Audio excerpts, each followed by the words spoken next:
nandito kami sa bukid.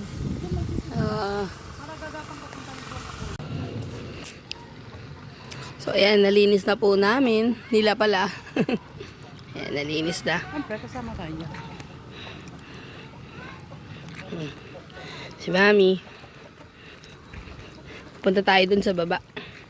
So dito, plano namin dyan, maglagay kami ng ubas, tapos pinya. Ayan, pababa.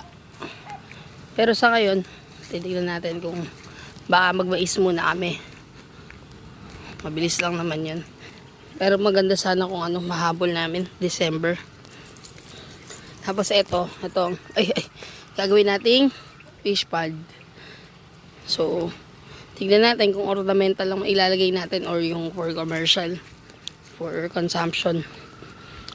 Lalagyan na rin namin to ulit ng mga baboy. Tapos ayan. Lahat ng narinig nyo, lahat yan ay plano pa lang. So I remember our first day. Simula nang nag-decision kami na bumalik sa farm. Ang dami kong naisip, ang dami kong plinano, at ang dami kong nasabi. Nakakala ko madali. Ang sarap kasing mangarap. Kaya hayaan nyo ikwento ko sa inyo kung ano yung mga bagay na ginawa namin para mapaghandaan ng mga to. Una, sa tulong ng Villarsibag, nagkaroon kami ng mga kaalaman, basic, pangunahing mga ideas kung paano ba ang dapat gawin sa pagtanim, sa paggawa ng mga organic fertilizers at mga organic pesticides. Nagkaroon din ako ng malinaw na kaisipan at maayos na motibasyon kung bakit kailangan kong gawin ang farming. Kasi maganda rin kasi makuha natin yung enzyme buhat dun sa... Una, ang akala ko ang pagpa-farm ay pera-pera lang. Pero ngayon, ito ang aking pinupursige. Ang magkaroon ng ligtas at sapat na pagkain sa aming pamilya. Gaya nito. Sarap yan, mamen. Diba? Kain tayo. Good morning, everyone. What's up? Kasama ko si Kuya Bobby. Ayan, fresh from Isabela. Punta sila sa dulo ng Pilipinas. So ngayon, tapos na kaming kumain ng aming almusal. Maghahunt muna kami ng aming pagkain. Napang tanghalian. Gagawin namin, maghahanap kami ng baboy ramo. De, joke lang.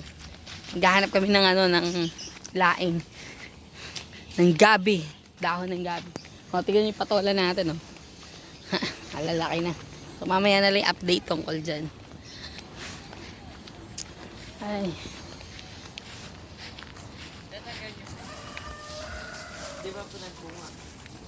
Hindi pa, wala pa. Napakaaga pa, Kuya Bobby. Kailan lang natin tinanim yan? Wala pa isang buwan. Ay, kalalagpas lang.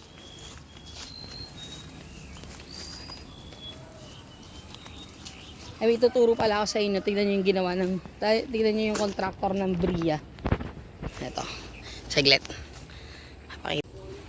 Ayun, oh. Kita nyo? Pader yan. Tapos ayan, oh. Nasira. Ayun, oh. Tibag. Ayan, ang contractor ng Bria.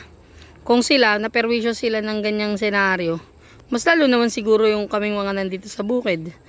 Isipin nyo, yung lahat ng tubig niyan, dito pupunta sa amin. Ayan, oh. Yan ang mapipinsalanan. Yung pitak na yan, yung pitak na yan. Tsaka yan, kabuuan na yan. Halos hindi na namin nagagamit yan dahil sa waterways ng Bria. Ayan. Yan, dyan na pupunta lahat. Ayan. Buti nga yung kalabaw namin, kalabaw pala ni tatay. Marunong lumangoy. Every time na bumaba. De, joke lang. Pero nakaka-perwisyo talaga.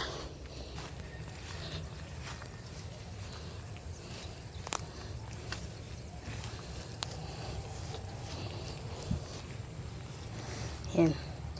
Maglalaing. Ba't yung nandun sa taas doon, hindi natin kinuhanan? Ano po? May mga wagabi doon, di ba? Ano po yan? Di po yung niluluto. Yung laman lang ang kinakain doon.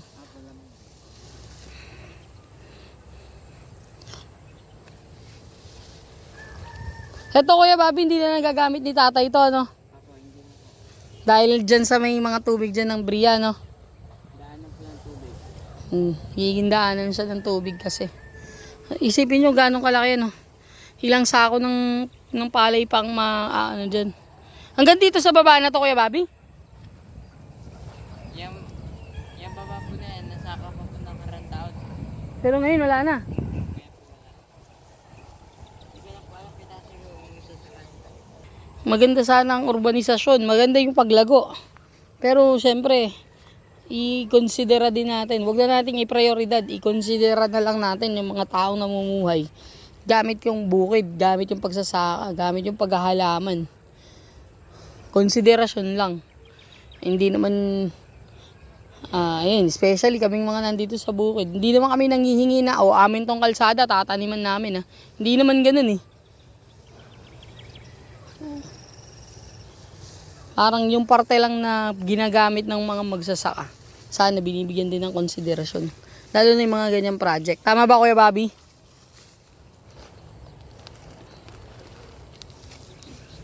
Taas naman natin. Ay yung sitawan.